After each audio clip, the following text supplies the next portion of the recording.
My husband doesn't touch me on our wedding night. He claims he's too tired and asks me to wait. Then he sneaks into the basement in the wee hours of each night whenever he returns. He needs to shower to wash away an indescribable smell. I ask him what he does down there, and he tells me he works out. Why would anyone work out in the middle of the night? I can't take it anymore.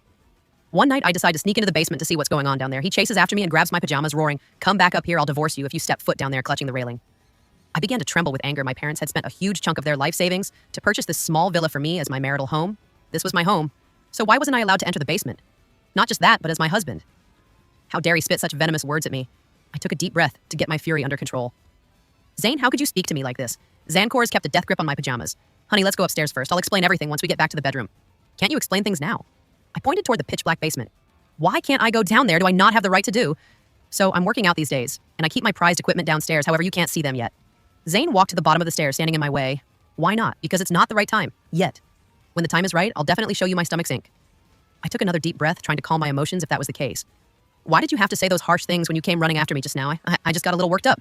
Besides, you know, what kind of person I am. I have a sharp tongue, but I'm a softie inside, chuckling coldly. I turned to walk upstairs as if a man was capable of having a shark one and a soft heart. Fine, I'd wait until he went to work tomorrow to go downstairs and find out what was going on. After returning to bed, I tossed and turned, unable to fall asleep.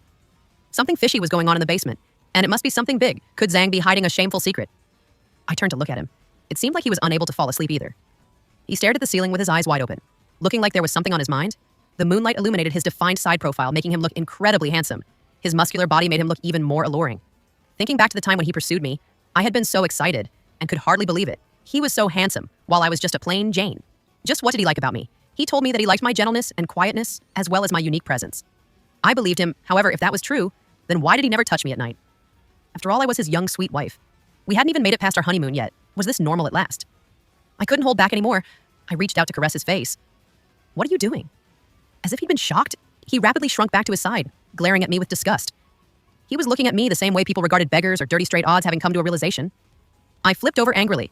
However, I couldn't swallow my rage if he didn't have feelings for me. Why did he pursue me? Why did he get into a relationship with me with these thoughts in my head? I suddenly turned around again, glowering at him.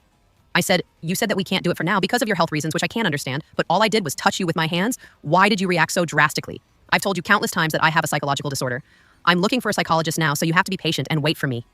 Zane picked up his phone, ungently patted my shoulder with it. "Honey, please wait for half a year longer after 6 months. I promise I will love you properly." He couldn't even use his hands to touch me and had to do it with his phone. Was I that dirty? How could I believe his words? However, I didn't have any other choice but to wait for now. I flipped over. Come to think of it, I had given my husband everything since we started dating. I had fulfilled all of his wishes. He'd said he liked watches, so I bought him a luxury watch that cost 6 figures. He'd said he liked to travel, so I'd gone around the globe with him. He'd said he wanted to make money through investment, so I'd lent him money to learn how to invest, in other words, so long as he wanted something that I could provide. I never held back, however. After we became newlyweds, this was what I got in return. This was all because of that basement. I hated the basement. Even if I had to turn it upside down, I was going to find out the truth. The sun was up as usual. I made Zane's favorite breakfast, yet he still remained indifferent. He ate quietly without saying a word to me. It felt like I wasn't his wife. But as maid after breakfast, I drove him to work. We both worked in sales at the same perfume company. After parking the car, I strode into the office. Once he was gone, I left a colleague with some instructions before quickly leaving the office. I didn't take the car, but instead called a cab to drive me home.